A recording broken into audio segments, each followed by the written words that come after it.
Près de 500 millions d'euros, c'est l'indemnité que devrait percevoir EDF en échange de la fermeture des 2 réacteurs nucléaires de la centrale de Fessenheim dans l'est de la France.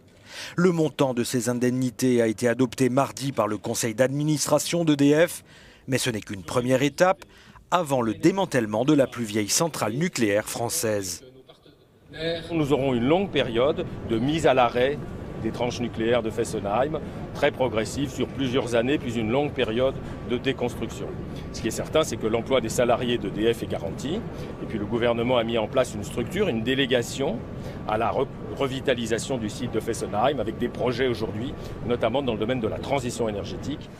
Rejetée par les salariés de Fessenheim, la fermeture du site était une promesse électorale de François Hollande, mais pour Greenpeace, ce n'est que le début d'un long processus.